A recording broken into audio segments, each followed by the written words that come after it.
بسم الله الرحمن الرحيم.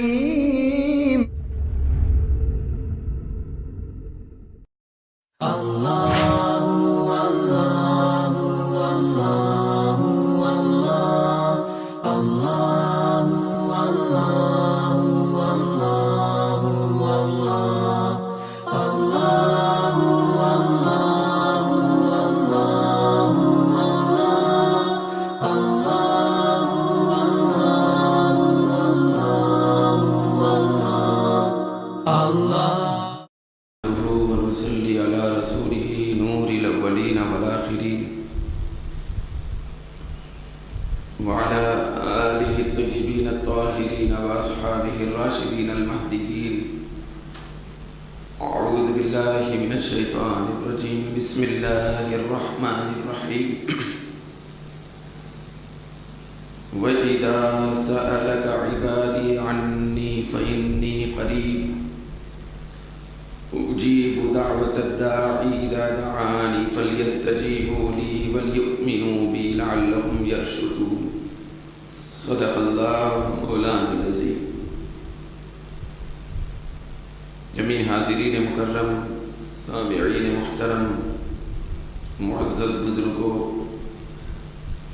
جملہ شرکائے مجلس درس قرآن، جیسا کہ آپ کو علم ہے کہ گزشتہ مجالس درس میں مطلوبہ اور مقروءہ آیت مبارکہ کے ان نورانی کلمات کے سلسلے میں ہی دعا کی اہمیت اور دعا کی فضیلت، دعا کی افادیت، پھر دعا کی قبولیت، دعا کی تاثیریت کے بارے میں مختلف باتیں بیان کرنے کی سعادت حاصل ہوئی. پہلے مجلس درس سے قرآن کی اس دعا کے سلسلے میں منعقد ہونے والی وہ پرنور محفل میں میں نے عرض کیا تھا کہ دعا یہ ایک ایسا موضوع ہے کہ اس موضوع کی طوالت اور درازی اور لمبائی کئی دروس کی مجالس تک پہنچ سکتی ہے، مضمون بڑا ہوتا ہے. دعا دیکھنے میں چھوٹی ہوتی ہے، سننے میں چھوٹی ہوتی ہے. دعا پروردگار عالم کی بارگاہ میں عرض کرنے میں ایک آدھ جملے پر مشتمل ہوتی ہے، لیکن اس کی عظمت بہت بڑی ہوتی ہے. کبھی آپ نے غور کیا کہ جو عبادت ہم کرتے ہیں، مثلا ہم نماز پڑھتے ہیں، مثال کے طور پر تراویح کی 20 رکعت نماز، تو تراویح کی 20 رکعت نماز میں ایک طویل وقت گزرتا ہے، لمبا وقت گزرتا ہے.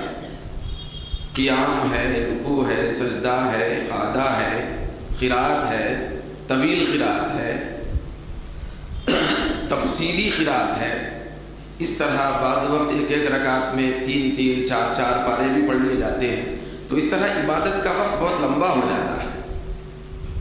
عبادت میں لمبا وقت لگ سکتا ہے، تو اتنے لمبے وقت میں عبادت کرنے کے بعد جب دعا کے لیے ہاتھ اٹھائے جائیں تو صرف یہ عرض کر لیا جائے کہ ربنا آتنا فی الدنیا حسنہ وفی الآخرۃ حسنۃ وقنا عذاب النار. یہ ایک جملہ ہے، وہ پوری عبادت ہے. ایک لمبا وقت درکار ہوا، طویل وقت لگا، کئی گھڑیاں گزر گئی، کئی گھنٹے عبادت میں گزر گئے، لیکن اس دعائیہ جملے کو عرض کرنے میں بھئی 1 منٹ نہیں لگا ہوگا. لیکن حدیث میں سرکار فرماتے ہیں وہ پوری عبادت کا مغز صرف یہی جملہ ہے. یہ الدعاء مخ العبادہ کا یہ مطلب، دعا عبادت کا مغز ہے. بعض وقت ہم اگر غور کر لیں، کسی بھی قسم کی عبادت جب ہم کرتے ہیں، چاہے قربانی پر مشتمل ہو، حج کے مناسک پر مشتمل ہو، تلاوت پر مشتمل ہو، پڑھنے لکھنے پر مشتمل ہو، ذکر و اذکار پر مشتمل ہو، کسی بھی قسم کی جب عبادت کرتے ہیں، چاہے اس کے اندر سالوں لگ گئے ہوں گے، مہینوں لگ گئے ہوں گے، لیکن جب اس کے بعد ایک جملہ دعا کا اللہ کی بارگاہ میں عرض کرتے ہیں تو مہینوں لگنے والی عبادت کا مغز وہ جملہ بن جاتا ہے. وہ ایک جملہ مغز عبادت ہے. تو اللہ رب العزت دعا کو اتنی فوقیت اور عظمت عطا فرمائی کہ بعد وقت بھئی عبادت میں کمزوری، کجی، نقص، عیب پیدا ہو جاتا ہے. بھئی عبادت میں کبھی بے ڈھنگی پن آ جاتا ہے، مگر جب بندہ عاجزی انکساری کے ساتھ عبادت کے بعد ہاتھ اٹھا کے اللہ سے عاجزی کرتا ہے، پھر انکساری کا اظہار کرتا ہے، دعا عرض کرتا ہے، تو رب ذوالجلال عبادت میں پائے جانے والی کمزوری، بے ڈھپن، عیب، نقص وغیرہ کی تلافی کرتا ہے. بلکہ تلافی نہیں بلکہ سارے عیبوں کو نوروں میں تبدیل کر دیتا ہے. کیوں؟ اس لیے کہ دعا سرتا پا عجز و انکساری کا نام ہے. دعا موٹے الفاظ میں پلانے کا نام. دعا پروردگار عالم کی بارگاہ میں ذلت اور رسوائی کے اظہار کا نام ہے. دعا اس سے پہلے جیسے میں نے عرض کیا تضرع، عاجزی، انکساری کا نام ہے، ایک بے چینی کے اظہار کا نام ہے. دعا اپنے اندر پائے جانے والے اضطراب کا اظہار کرنے کا نام ہے. اس کے اندر ایک لچک ہے، اس کے اندر ایک تڑپ ہے. دعا کے اندر ایک ایسی تڑپ ہے کہ جس تڑپ کے اندر صرف بندہ ہوتا ہے اور خدا ہوتا ہے، کوئی دوسرا بیچ میں حائل نہیں ہوتا. تو ایک تڑپ ہے. یہ جو تڑپ ہے یہ مغز عبادت کیوں بنی؟ یہ عبادت کا مغز کیسے بنی؟ وہ اس طرح بنی، یاد رکھیں کہ عبادت فرشتے بھی کرتے ہیں. عبادت یہ اللہ کے ملائکہ بھی کرتے ہیں. کوئی سجدے کی عبادت کرتے ہیں، کوئی رکوع کی کرتے ہیں، کوئی قیام کی کرتے ہیں، کوئی تسبیح کی کرتے ہیں، کوئی تحلیل کی کرتے ہیں. وَيَفْعَلُونَ مَا يُؤْمَرُونَ، جو حکم دیا جاتا ہے وہ کرتے ہیں، نیکیوں میں رہتے ہیں. کیوں؟ اس لیے کہ ان کی طبیعت ہی نیک بنائی گئی. وہاں طبیعت میں صرف نورانیت ہے، یہاں طبیعت میں روحانیت بھی ہے، شہوت بھی ہے. یہاں طبیعت میں نرمی بھی ہے، غصہ بھی ہے. یہاں طبیعت میں معاف کرنے کا عنصر بھی ہے، انتقام لینے کا جذبہ بھی ہے. دو ضد کی چیزوں کو اللہ نے ہم میں جمع فرمایا. ادھر فرشتوں کے اندر صرف ایک پہلو رکھا، نورانیت، روحانیت، معاف کرنے کا پہلو، پاکیزگی، یہ سب رکھا. شہوت نہیں ہے. شہوت، خواہش، تمنائیں، پھر آرزویں، یہ نہیں ہے. وہ اللہ کا جو بھی حکم ہے اس کو پورا کرتے ہیں. نیک طبیعت ہے، بری طبیعت کا وہاں تصور بھی نہیں ہے. تو اس لیے وہ صرف عبادت کرتے ہیں. نیک طبیعت پر مشتمل جو کیفیت ہے وہ عبادت وہ کرتے ہیں. یہاں بری طبیعت بھی ہے، نیک طبیعت بھی ہے. تو نیک طبیعت کبھی بری طبیعت کا شکار ہو کر متاثر ہو جاتی، کبھی شہوت غالب آ جاتی، اچھی طبیعت دب جاتی ہے. کبھی نیکی اور بدی کی جنگ میں نیکی دب جاتی ہے، برائی بڑھ جاتی ہے، تو بندہ گناہ کی طرف جاتا ہے. جب گناہ کر لیتا ہے، جرم کرتا ہے، گناہ خطا کرتا ہے، اس کو یاد آتا ہے کہ میرے اندر نیک طبیعت بھی تھی، بھئی آج نیکی کی طبیعت دب گئی، گناہ کی طبیعت غالب آ گئی، میں نے کیا کر لیا؟ شہوت غالب آ گئی، غصہ غالب آ گیا، انتقام کا جذبہ غالب آ گیا، میں نے کیسا ایسا جرم کر لیا. جب یہ کیفیت بندے کے اندر طاری ہو جاتی ہے، اسی وقت بندے کے اندر عاجزی پیدا ہو جاتی ہے، شرمندگی پیدا ہو جاتی ہے، کپکپاہٹ پیدا ہو جاتی ہے، اضطراب پیدا ہو جاتا ہے. اضطرار پیدا ہو جاتا ہے، بے قراری پیدا ہو جاتی ہے، بدسکونی پیدا ہو جاتی ہے، آہ پیدا ہو جاتا ہے، اللہ کی بارگاہ میں لپک کے جاتا ہے اور عرض کرتا ہے مولا مجھے معاف کر دے، مجھ پہ رحم کر دے، یا ارحم الراحمین، یا غفار، یا ستار، یا کریم، یا رحمان، یا رحیم، تو میری طرف نظر کرم فرما دے۔ یہ جو کیفیت اس کے بعد بندے پہ طاری ہوتی ہے، اس کو درد دل کہتے ہیں۔ کیا کہتے ہیں اس کو؟ درد دل۔ وہ آپ نے سنا ہوگا، وہ شعر ہے یا مقولہ ہے مجھے نہیں معلوم، انسان کو پیدا کیا درد دل کے لیے، ورنہ فرشتے اور کروبی کچھ کم نہیں تھے عبادت کے لیے۔ اس درد دل کے لیے انسان پیدا کیا گیا۔ درد دل کا مطلب تڑپنا، بلکنا، بے قرار ہو جانا، پکارنا، پناہ ڈھونڈنا، کہاں پناہ لوں، بے چینی آ جانا، بدسکونی آ جانا، تڑپ تڑپ کے، مچل مچل کے اس کی بارگاہ کی طرف پہنچنا۔ یہ جو درد دل کی کیفیت ہے، یہ فرشتوں کو نصیب نہیں ہوئی، یہ صرف انسانوں کو دی گئی،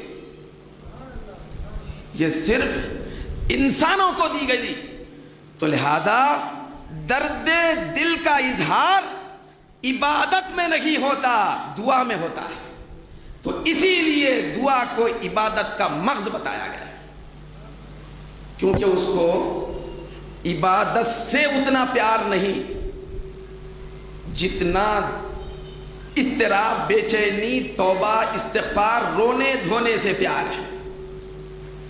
اسی لیے ایک حدیث میں آتا ہے کہ آقا دو جہاں صلی اللہ علیہ وسلم نے فرمایا کہ اگر خدا نہ خواستہ پورے روئے زمین پر سارے لوگ فرما بردار بن جائے، سارے لوگ، ایک بھی نافرمان نہ ہو، سب نیک ہو جائیں، تو منظر کیا بنا؟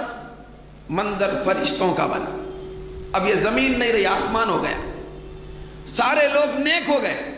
تو آقا دو جہاں فرماتے ہیں اگر پوری زمین پر خدا نہ خواستہ پورے لوگ اس کو ماننے والے، فرما بردار، نیک بن جائیں، تو اللہ تعالیٰ ان سارے نیکوں کو مٹائے گا، پھر دوسری قوم لائے گا، اس میں سے پھر کچھ برے ہوں گے، پھر کچھ اچھے ہوں گے، اچھے اچھائی کرنے میں لگے ہوں گے، برے پھر عاجزی انکساری میں لگے رہ کر اس کی بارگاہ میں استغفار اور توبہ کا دروازہ کھٹکھٹائیں گے، دعا کریں گے، تو اللہ تعالیٰ ان بندوں سے پیار کرے گا۔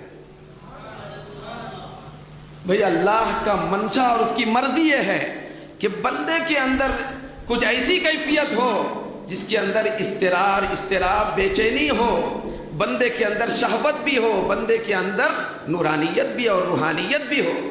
اسی اعزاز کے لیے بندے کو پیدا فرمایا، انسان کو پیدا فرمایا۔ انسان کا جو لفظ آپ نے سنا، اشرف المخلوقات، ساری مخلوقات میں سب سے زیادہ عزت والا اگر کوئی ہے تو انسان ہے۔ کیوں؟ اس لیے کہ فرشتوں میں نورانیت اور عبادت تو ہے، لیکن بے قراری نہیں ہے، بے چینی نہیں ہے، عاجزی انکساری نہیں ہے، خشوع خضوع نہیں ہے، رونا دھونا نہیں ہے، معافی کی درخواست کرنا نہیں ہے، تڑپنا اور بلکنا نہیں ہے، وجد حال نہیں ہے، بے چینی نہیں ہے۔ اس لیے انسان کو یہ سب کچھ دے کر پروردگار عالم نے بے قرار بنا دیا۔ قرآن مجید میں 20ویں پارے میں آتا ہے کہ امن یجیب المضطر اذا دعاہ، کون ہے مجبور کی دعا کو قبول کرنے والا جب وہ دعا کرے؟ صرف وہی ہے۔ پروردگار عالم بندے کو مجبور بنایا، مجبور بناتا ہے، پریشان بناتا ہے، ولولے میں ڈالتا ہے، بے چینی میں ڈالتا ہے، تاکہ بندہ ہاتھ اٹھا کے دعا کرے تو اس کو اچھا لگے، دعا قبول کرے۔ تو یہ بہت بڑی چیز ہوتی ہے۔ میں اس سے پہلے ایک درس میں عرض کیا تھا کہ قرآن مجید میں آیا، آج کا جو درس ہے یہ ایک الگ درس ہے دوسرے دروس کے مقابلے میں، دعا کے عنوان سے اس سے پہلے جو نشستیں ہوئی اس سے مختلف ہے۔ میں آج کے اس درس میں صرف قرآن کی آیتیں، صرف حدیثیں بیان کروں، پھر آگے بھی سلسلہ دعا کا چلے گا، لیکن کچھ قرآن کی آیتیں، اس کی تشریح اور حدیث اور ان کی توضیحات بیان کرنے کی غرض سے آج میں یہاں حاضر ہوا۔ قرآن مجید میں اللہ رب العزت نے اور ایک مقام پر فرمایا ادعوا ربکم تضرعا وخفیا، تم دعا کرو تمہارے رب سے تضرعا، عاجزی انکساری کے ساتھ۔ یہ عاجزی وانی انکساری ذلت و رسوائی کا ڈر وانی ہے۔ تم عاجزی انکساری سے سرتا پا عاجز بن کر، منکسر المزاج بن کر، ہیبت میں، بے قراری میں، بے چینی میں دعا کرو، وخفیہ، پھر آہستہ دعا کرو۔ جب تنہا ہو، عام معمول نہ ہو تو آہستہ دعا کرو، تضرع عاجزی سے دعا کرو، جھک کے دعا کرو، یکسوئی سے دعا کرو، سر جھکا کے دعا کرو، دل کے پوری کیفیتوں کو اس کی بارگاہ کی طرف مائل کر کے دعا کرو۔ یہ عاجزی انکساری جو ہوتی ہے، اسی کا نام رقت ہے۔ کیا نام ہے اس کا؟ رقت۔ وہ جو بعض وقت کچھ اجتماعات والے بھی، جلسے والے بھی، خاص طور پہ مبارک راتوں میں کہیں اور رقت انگیز دعا ہوگی، یہ اعلان بھی آتا ہے جلسے کے اختتام پر، بھئی اجتماع کے اختتام پر رقت انگیز دعا ہوگی۔ یہ جو رقت ہے، یہ بات یاد رکھ، یہ جملے سے میں مناسبت نہیں رکھتا کہ جلسے سے پہلے، اجتماع سے پہلے یہ عرض کیا جائے، چھاپا بھی جائے رقت انگیز دعا ہوگی۔ بھئی جلسے سے پہلے آنے والی رقت کا علم کیسے ہو گیا؟ تو یہ ہو سکتا ہے اس میں کچھ خیر کا پہلو ہے کہ لوگوں کو دعا کے وقت جمع کیا جائے، رونا نہ آتا ہو تو رونے کی صورت بھی بنایا جائے، رقت نہ بھی ہو تو رقت طاری کر لی جائے، اس غرض سے شاید وہ چھاپتے ہیں۔ لیکن یہ رقت بندے اپنی زبردستی سے لا نہیں سکتے۔ دل کی رقت دعا کے وقت بندے زبردستی لا نہیں سکتے، رقت لائی نہیں جاتی، رقت ادھر سے دی جاتی، رقت ادھر سے طاری کی جاتی۔ بھئی اسی لیے میں نے عرض کیا تھا اس سے پہلے، بعض وقت ہم بہت رو رو کے دعا کرنے کا ارادہ بنا کے آتے ہیں، بھئی آج بہت تڑپ کے ساتھ مانگنا ہے، اعلانات بھی ہوتے، اشتہارات بھی ہو گئے، لکھ بھی دیا گیا مساجد میں، آج بہت تڑپ کے ساتھ دعا ہوگی، لیکن جب آئے تڑپ ہی نہیں آئی۔ پروگرام بنا کے آئے تھے، تڑپ کے ساتھ دعا، پوری رقت کے ساتھ دعا ہوگی، لیکن تڑپ اور رقت طاری نہیں ہوتی، نارمل رہے، یکسوئی پیدا نہیں ہو سکی۔ تو یہ عرض کرنا مقصود ہے، بندے اپنی طرف سے یکسوئی پیدا نہیں کر سکتے، رقت ادھر سے نہیں ڈالی جاتی بلکہ ادھر سے عطا کی جاتی۔ بعض وقت ایسا ہوتا ہے، میں نے اس سے پہلے عرض کیا تھا خاص بات، کبھی کبھی ہم بازار میں بھی بیٹھے ہوئے ہوں تو ایک دل کے اندر ایک عجیب کیفیت پیدا ہو جاتی ہے، ایک عجیب دھن سوار ہو جاتا ہے، ہمارا ایک تصور اور خیال دنیا سے ہٹ کر مولا کی طرف چلے جاتا ہے، دل کے اندر ایک عجیب کیفیت اور حالت طاری ہو جاتی ہے، رونا آ جاتا ہے۔ کبھی تنہا اکیلے کہیں بیٹھے ہوں، پہلے سے پروگرام بھی نہ ہو، رونا آ جاتا ہے۔ چلتے چلتے کبھی دل کے اندر ایک ایسی کیفیت پیدا ہو جاتی ہے کہ جھٹکا لگ جاتا ہے۔ وہ اللہ کا بہت بڑا انعام ہوتا ہے، وہ لمحہ، وہ گھڑی جس وقت کبھی کبھی ہمارے دل کے اوپر طاری کیا جاتا ہے، جس سے ہم اچانک رونا شروع کرتے ہیں۔ کبھی رونا چاہتے ہیں تو رونا نہیں آتا، لیکن اچانک آنسو نکل جاتے ہیں۔ پھر اس کے بعد ذہن میں ایک عجیب عجیب تصورات آتے ہیں، نیک کیا حقیقت ہے دنیا کی، ارے بھائی چھوڑو کیا حقیقت ہے دنیا کی۔ پھر آخرت، خبر یاد آ جاتی ہے، پھر اللہ کی عطائیں یاد آ جاتی ہیں، اس کے انعامات یاد آ جاتے ہیں۔ اللہ نے ہم کو پیدا کیا، یہ حال ہو گیا ہمارا، مقصد کیا تھا، کیا ہو گیا، تباہ ہو گئے۔ رونا آتا ہے، آنسو بہتے ہیں، دل کانپتا ہے، جسم کانپتا ہے، وہ رقت ہوتی ہے، وہی اللہ کی عطا اور بخشش کا نام ہے۔ تو اس رقت کے ماحول میں ہم پر لازم ہے کہ اس اثنا میں اللہ رب العزت سے صرف معافی مانگے، معافی، مولا معاف کر دے، بخش دے، کیونکہ سب سے بڑی دولت معافی، معافی چاہیں۔ ایسا ہوتا نا بعض کچھ شب برات میں نہیں ہوتی ہے ایسی رقت، ایک کون سی بھی رات میں ہو جاتی ہے، ایک کبھی کبھی بیٹھے بیٹھے کسی دن میں ہو جاتی ہے، تو یہ اللہ کی طرف سے دی جانے والی نعمت ہوتی ہے، یہ رقت دل کی۔ اس رقت سے فائدہ اٹھا کر اللہ سے کیا مانگا جائے بھائی، اللہ سے کیا دعا کی جائے؟ اس رقت سے فائدہ اٹھا کر اللہ سے دعا صرف مغفرت کی جائے، مولا معاف کر دے۔ تو ادعوا ربکم تضرعا، تم تمہارے رب سے عاجزی انکساری کے ساتھ دعا کرو، دعا میں عاجزی ہو، بے چینی ہو، رقت ہو۔ تو اس آیت میں بھی اللہ رب العزت نے فرمایا کہ وَإِذَا سَأَلَكَ عِبَادِي عَنِّي فَإِنِّي قَرِيبٌ، اے محبوب جب آپ سے میرے بندے میرے بارے میں پوچھیں کہ اللہ کہاں ہے، تو آپ فرما دیں کہ میں قریب ہی ہوں، اجیب دعوت الداعی اذا دعان، میں دعا کرنے والے کی دعا کو قبول کرتا ہوں جب دعا کرتا ہے۔ کتنا پیارا جملہ ہے، جب کوئی مجھ سے دعا کرتا ہے تو میں اس کی دعا قبول کرتا ہوں، تو اللہ نے گارنٹی دے دی، جب کوئی مجھ سے دعا کرتا ہے تو میں قبول کرتا ہوں۔ پورے قرآن میں کوئی نہیں بتا سکتے کہ جب کوئی نماز پڑھتا ہے تو میں قبول کرتا ہوں، نہیں۔ جب کوئی زکوٰۃ دیتا ہے تو میں قبول کرتا ہوں، نہیں۔ جب کوئی سجدہ کرتا ہے تو میں قبول کرتا ہوں، نہیں۔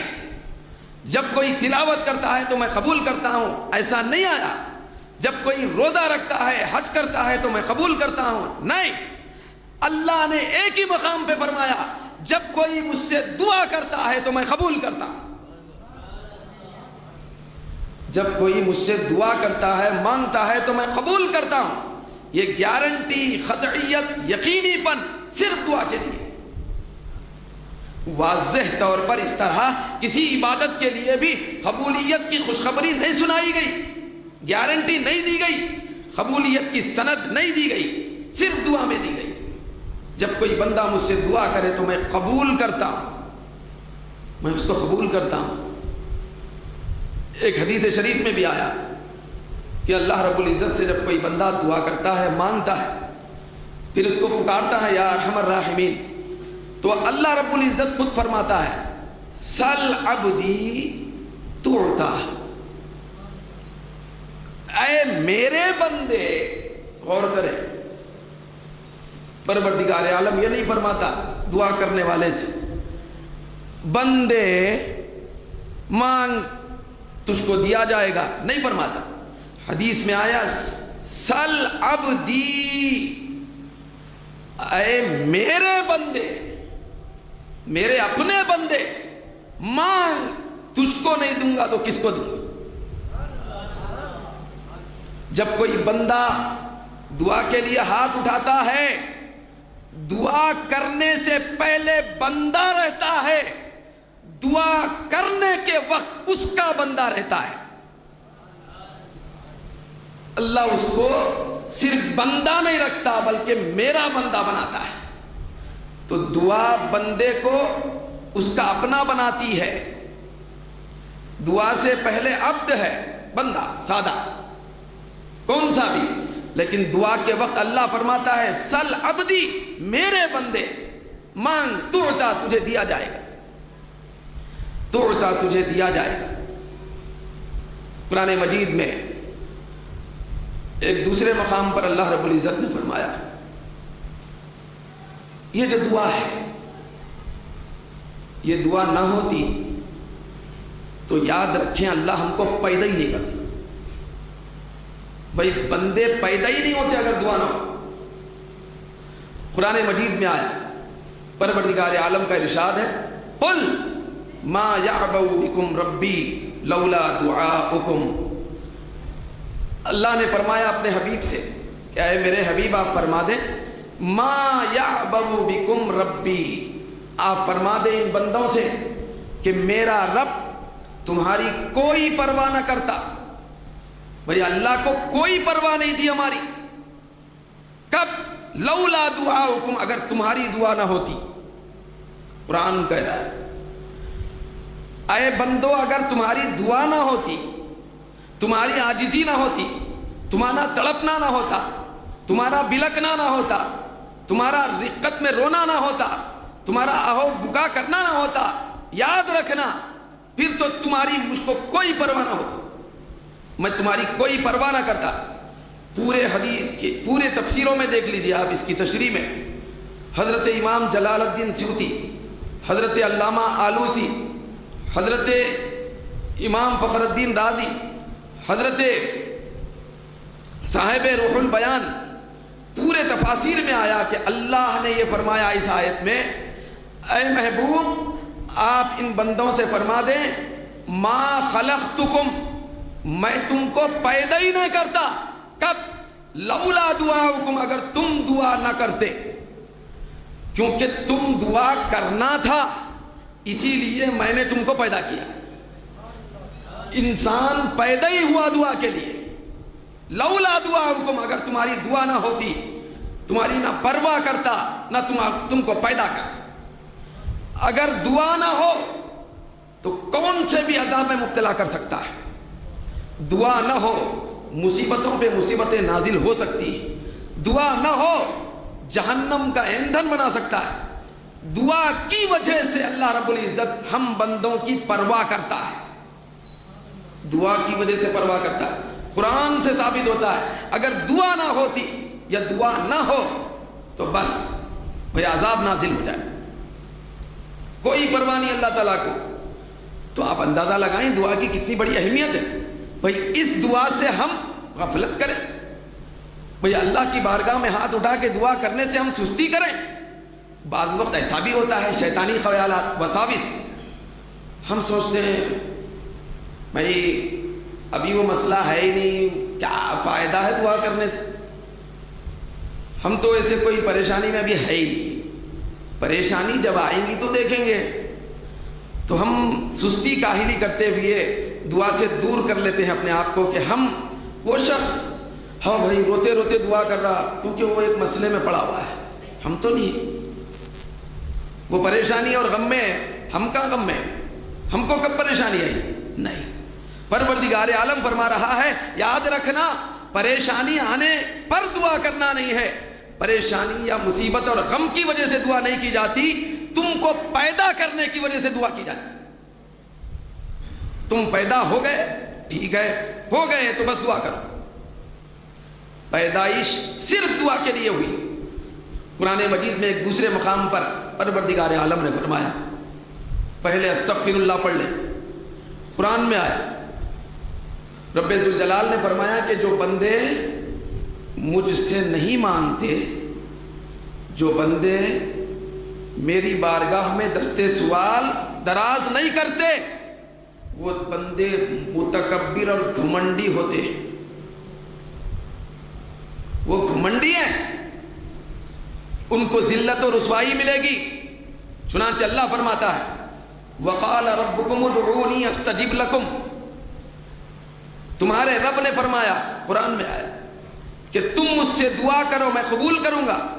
ان الذین یستکبرون عن عبادتی سیدخلون جہنم داخرین، اللہ فرماتا ہے بے شک جو لوگ مجھ سے دعا کرنے سے کتراتے ہیں، تکبر کرتے ہیں، گھمنڈ کرتے ہیں، اپنے آپ کو بڑا سمجھ کر مجھ سے مانگتے نہیں ہیں، ان قریب وہ ذلیل ہو کر دوزخ میں بھیجے جائیں۔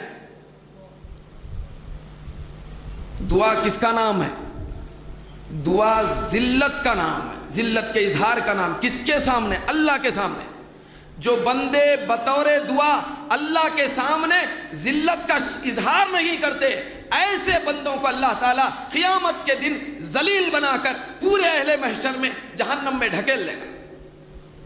جو اللہ کی بارگاہ میں اپنے آپ کو ذلیل نہیں بناتے، ان کا مقدر قیامت کے دن بھرے محشر میں ذلت کا ہوتا ہے، سیدخلون جہنم داخرین، ان قریب جہنم میں ذلیل ہو کر داخل ہوں گے۔ کون؟ وہ لوگ جو دعا نہیں کرتے، جو دعا سے اپنے آپ کو روکتے ہیں۔ ان الذین یستکبرون، جو تکبر کرتے ہیں، جو تکبر کرتے ہیں دعا سے۔ تو یہ بہت بڑی چیز ہے دعا، بہت بڑی نعمت ہے اللہ تبارک و تعالیٰ کی یہ دعا۔ چنانچہ حدیثوں میں بھی آیا، ایک پیاری حدیث ہے جس سے دعا کی بہت بڑی اہمیت، دعا کی طاقت کا اندازہ لگتا ہے۔ یاد رکھیں بھئی، انقلاب جو آتے ہیں، انقلاب، تبدیلیاں معاشرے میں، بندوں میں، فردوں میں، شخصوں میں، سلطنتوں میں، مملکتوں میں، انقلاب جو آتے ہیں نا، یہ انقلاب بم ڈالنے سے نہیں آتے، یہ انقلاب ہتھیار سے نہیں آتے، یہ انقلاب صرف دعا سے آتے ہیں۔ ہتھیار، ظاہری ہتھیار، یہ ایک ذریعہ ہے، ایک دنیا کا تقاضا ہے، لیکن اصل دعا ہے۔ بھئی اصل کیا ہے؟ دعا ہے۔ چنانچہ ایک حدیث شریف میں آیا، سرکار کائنات صلی اللہ علیہ وسلم ارشاد فرماتے ہیں، حضرت عائشہ رضی اللہ تعالی عنہا سے روایت کہ تقدیر سے، جو تقدیر کا لکھا ہوا ہے، اس سے کوئی چیز بچا نہیں سکتی، تبدیل نہیں کر سکتی تقدیر کو۔ تقدیر سے کوئی بچانے والی چیز نہیں ہے، جو لکھا ہوا ہے وہ ہوگا، لیکن دعا بدل دیتی ہے تقدیر، لیکن دعا بدل دیتی ہے تقدیر کو۔ پھر اس کے بعد سرکار فرماتے ہیں وَالدُّعَاءُ يَنْفَعُ مِمَّا نَزَلْ وَمِمَّا لَمْ يَنزِلْ۔ یہ توجہ سے سننا ہے حدیث، یہ مستدرک حاکم کی حدیث ہے، بڑی کتاب ہے حدیث۔ تو اس میں آتا ہے کہ دعا، سرکار فرماتے ہیں دعا اترنے والی بلاؤں سے بھی بچاتی ہے، نہ اترنے والی بلاؤں سے بھی بچاتی ہے۔ جو اتری بلائیں ان سے بھی بچا کے فائدہ پہنچاتی ہے، جو ابھی نہیں اتری بلائیں اوپر سے اترنے والی ہیں ان کو بھی روک دیتی ہے۔ کون؟ دعا۔ بھئی انداز کیسا ہوتا ہے ملاحظہ فرمائے، سرکار نے فرمایا کہ وَإِنَّ الْبَلَاءَ لَيَنزِلُ، بلا ادھر سے اترتی ہے، آسمان سے اترتی ہے بندے پر، فَيَتَلَقَّاهُ الدُّعَاء، ادھر بندہ دعا میں رہتا ہے۔ بھئی ادھر سے بلا اترتی ہے تو ادھر سے دعا چڑھتی ہے۔ اب جملہ بھی جم گیا، ادھر سے بلا، ادھر سے دعا، ادھر سے بندے کی دعا اوپر، ادھر سے بھیجے جانے والی بلا نیچے آنا چاہتی ہے۔ ادھر سے دعا جب چڑھتی ہے تو بلا اور دعا دونوں کا مقابلہ ہوتا ہے۔ حدیث میں آتا ہے کہ فَيَعْتَلِجَانِ إِلَى يَوْمِ الْقِيَامَةِ، ادھر سے دعا اوپر جاتی ہے، ادھر سے بلا نیچے آنا چاہتی ہے بندے پہ، تو بندہ جب دعا بھیجتا ہے، دعا بلا کو روک کے رکھتی ہے۔ کشتی کے الفاظ ہیں حدیث، دعا اور بلا میں کشتی چلتی ہے، لڑائی چلتی ہے، جنگ چلتی ہے۔ دعا اور بلا دونوں، بلا بھی طاقتور چیز ہے، بلا طاقتور چیز ہے۔ جب بلا آئے، کوئی پہلوان نہیں روک سکتا بلا، کوئی آئٹم بم نہیں روک سکتا بلا کو۔ بلا ادھر سے آ رہی تو وہ طاقتور چیز ہے، لیکن دعا کی طاقت کے سامنے بلا کیا حیثیت رکھتی ہے ملاحظہ فرمائے۔ سرکار فرماتے ہیں دعا اور بلا میں لڑائی کشتی چلتے رہتی ہے، کب تک؟ قیامت تک۔ قیامت تک وہ دعا اس بلا کو بندے پہ نیچے آنے ہی نہیں دیتی، قیامت تک اس سے جنگ کر کے روک کے رکھتی ہے۔ بالآخر قیامت تک وہ بندے پہ دعا نہیں اترتی ہے. کس لیے؟ دعا کی وجہ سے. دعا میں اتنا پاور اور طاقت ہے، بلا کو روک کے رکھتی ہے، بلا نیچے نازل نہیں ہوتی. یہ دعا ہے. پھر آقا دو جہاں نے فرمایا، حضرت سلمان فارسی رضی اللہ تعالی عنہ سے روایت کہ لا يرد الخداع الا الدعاء، تقدیر کو صرف دعا ہی رد کرتی ہے، پلٹاتی ہے. ولا يزيد في الامر الا البر، لوگوں کے ساتھ اچھا سلوک کرنے سے ہی عمر میں اضافہ ہوتا ہے. بھئی عمر میں اضافہ کب ہوگا؟ جبکہ لوگوں کے ساتھ اچھا سلوک کریں، تو اس سے عمر میں اضافہ ہوتا ہے. ترمذی کی حدیث. پھر اس کے بعد ایک عجیب بڑی شان و شوکت کی حدیث ہے. سرکار دو عالم نے فرمایا، حضرت عبداللہ بن عمر رضی اللہ تعالیٰ عنہما سے روایت، حضور فرماتے ہیں من فتح لہ فی الدعاء منکم فتحت لہ ابواب الاجابہ. مصنف ابن ابی شیبہ، ترمذی شریف، حاکم مستدرک حاکم کی جو ہے اس میں آیا ہے. 3 بڑی حدیث کی کتابوں میں یہ حدیث موجود ہے. سرکار فرماتے ہیں جس کے لیے، تم میں سے جس کے لیے دعا کا ایک دروازہ کھولا جاتا ہے، ایک دروازہ دعا کرنے کا کھولا جاتا ہے، فتحت لہو ابواب الاجابہ، تو ادھر سے ہزاروں دروازے قبولیت کے کھل جاتے ہیں. ادھر سے بندے کی دعا ایک دروازہ، ادھر سے رب کی قبولیت کے ہزاروں دروازے. جب بندہ ایک دعا کرتا ہے تو ایک دعا کا دروازہ کھلتا ہے. اس دعا کے نتیجے میں اللہ تبارک و تعالی ہزاروں قبولیت کے دروازے کھول دیتا ہے. ہزاروں دروازے قبولیت کے کھل جاتے ہیں. پھر ایک حدیث شریف میں یہ بھی مفہوم ہے کہ اللہ تعالیٰ بندوں کو دینے کے لیے ہی، عطا کرنے کے لیے ہی دعا کرنے کی توفیق دیتا ہے. بھئی رب کی توفیق کے بغیر کوئی اللہ سے دعا نہیں کر سکتا. صحیح دعا اللہ سے کوئی نہیں کر سکتا. اس کی توفیق ہوتی ہے دعا کرنے کی، دی جاتی ہے تب کہیں بندہ دعا کرتا ہے. وہ دینا چاہتا ہے تو بندے کو دعا کی توفیق دیتا ہے. پھر ایک حدیث میں حضرت علی رضی اللہ تعالیٰ عنہ سے روایت، ہمارے آقا نے فرمایا کہ الدعاء سلاح المؤمن، دعا مومن کا ہتھیار ہے. دعا مومن کا ہتھیار ہے.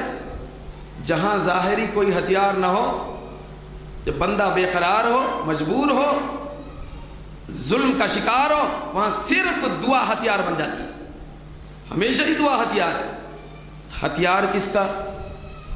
ہتھیار دعا مومن کا ہتھیار. کس سے؟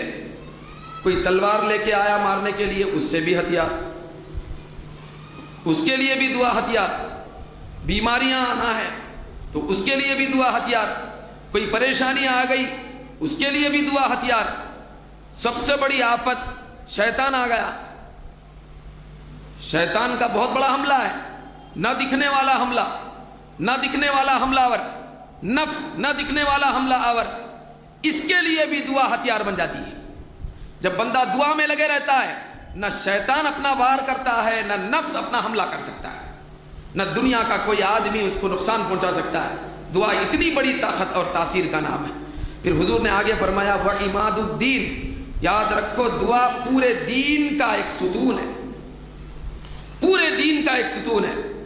پھر حضور نے ارشاد فرمایا، یہ ترمذی اور مستدرک میں حدیث ہے، وَنُورُ السَّمَاوَاتِ وَالْأَرْضِ، دعا آسمانوں اور زمینوں کا نور ہے.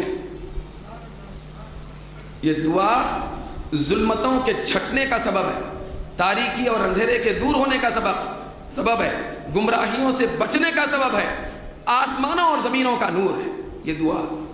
سرکار نے حضرت حسن بصری رحمۃ اللہ علیہ سے روایت، حضرت ابو الدرداء رضی اللہ تعالیٰ عنہ فرماتے تھے، کیا فرماتے تھے؟ صحابی رسول ہے، جلیل القدر صحابی. حضرت ابو الدرداء فرماتے تھے جدو فی الدعا، اے میرے دوستو تم دعا کرنے میں بہت کوشش کرو. جدو فی الدعا، دعا میں بہت کوشش کرو. کیوں؟ کوشش کرتے جاؤ. بھائی آج دعا کرے مسئلہ نہیں ملا، کل بھی کرتے جاؤ، پرسوں کرو، اس سال کرے، آئندہ سال کرو، زندگی بھر دعا میں کوشش کرتے رہو، روز دعا کرو، مت تھکو۔ کیوں؟ فَإِنَّهُ مَن يُكْسِرُ قَرْعَ الْبَابِ يُوشَكُ أَن يُفْتَحَ لَهُ، کیونکہ جو دروازے کو بار بار کھٹکھٹاتا ہے ایک نہ ایک دن دروازہ کھل جاتا ہے۔ قریب ہے کہ ایک دن دروازہ کھل جاتا ہے، کبھی نہ کبھی دروازہ اجابت کا، قبولیت کا کھل جائے گا، بیڑا پار ہو جائے۔ دعا میں سستی، کاہلی اور غفلت نہیں کرنی چاہیے۔ یہاں ایک ہماری اپنی طبیعت کے مطابق ایک حدیث جو ہماری طبیعت اور فطرت پھر ہمارے معمول سے بہت زیادہ مناسبت رکھتی ہے، اس کا اظہار ہو رہا ہے۔ حضرت ابو ہریرہ رضی اللہ تعالیٰ عنہ سے روایت ہے، ہمارے آقا نے فرمایا، پہلے یہ مضمون سن لیں، ہم دعا کرنے کے لیے تڑپ کے دعا کرنے کے لیے کب نکلتے ہیں؟ جب مصیبت آتی ہے، جب مسئلہ پیدا ہو جاتا ہے، جب حادثہ پیش آتا ہے، جب طبیعت بگڑ جاتی ہے، جب مشقت اور مصیبت آتی ہے، تو ہم لوگ ایک دوسرے سے بھی کہتے ہیں بھائی ذرا دعا کیجیے، سب لوگ مل کے چلو جمع ہو جائیں گے، دعا کریں گے، اتنا بڑا مسئلہ آ گیا، بہت مصیبت ہے، بہت ظلم ہو رہا ہے مسلمانوں پہ، ہر طرف مسلمان ستائے جا رہے ہیں، فتنے ہیں، فتنوں کا ایک سلسلہ ہے، فتنوں کے دروازے کھولے گئے، چلو سب اکٹھا ہو کے دعا کریں گے۔ مصیبت، شدت، کرب، بے چینی، بے قراری آنے کے بعد ہمارا یہ دعا کرنے کا جو معمول ہے، اس کو بدلنے کی ضرورت ہے۔ حدیث میں سرکار فرماتے ہیں، حضرت ابو ہریرہ راوی ہے، من سرہ ان یستجاب لہ عند الکرب والشدائد فلیکثر الدعاء فی الرخاء۔ مستدرک ایک حدیث کی معتبر ترین کتاب، اس میں یہ حدیث، الترغیب والترہیب میں یہ حدیث ہے، کنز الامال حدیث کے بہت بڑے ذخیرے کی کتاب، اس میں حدیث ہے۔ سرکار فرماتے ہیں جس کو یہ بات پسند ہے کہ اس کی دعائیں مصیبتوں اور پریشانیوں میں قبول ہو جائیں، تو اس کے اوپر لازم ہے کہ خوشحالی میں زیادہ دعا کریں۔ جو لوگ خوشحالی میں زیادہ دعا کرتے ہیں تو پریشانیوں میں ان کی دعا قبول ہوتی ہے۔ ہم تو دعا کے لیے نکلتے ہی ہیں اس وقت جب پریشانی اوپر آئے۔ تو حضور فرماتے ہیں جو اپنی دعاؤں کو پریشانیوں میں، مصیبتوں میں، لاچاریوں میں، نقصانوں میں قبول کرانا چاہتے ہیں، تو لازم یہ ہے خوشحال جب ہوں، راحت میں ہوں، سکون میں ہوں، دولت میں ہوں، فراوانی میں ہوں، تو اس وقت زیادہ دعا کریں۔ خوشحالی میں دعا کرنے والے بندوں کی دعائیں بدحالیوں میں قبول ہوتی ہیں، پریشانیوں میں جلدی قبول ہو جاتی ہے۔ تو یہ دعا کا بہت بڑا اثر ہے، اس کی تاثیر ہے۔ پھر آخری بات ہے آج کی، انشاءاللہ تعالیٰ یہ مضمون جیسا کہ میں نے عرض کیا تھا بھئی اگلے کئی مجالس درس تک باقی رہے گا۔ پھر اس کے اندر دعا کے عنوان سے کچھ ایسے باتیں بھی ہمارے سامنے آئیں گی کہ ایک ہے خود دعا کرنا، دوسرا ہے دوسروں سے دعا کرانا، یا ہم دوسروں کے لیے دعا کرنا، اس کی کیا اہمیت ہے۔ یہ جو ہم کہتے ہیں بھائی ذرا دعا فرمائیے، نہیں آپ بھی دعا فرمائیے، یہ جو ہے یہ عین حدیث اور قرآن کے منشے کے مطابق ہے۔ اس کی کیا اہمیت ہے، یہ ساری باتیں آئندہ دروس میں آنے والی ہیں۔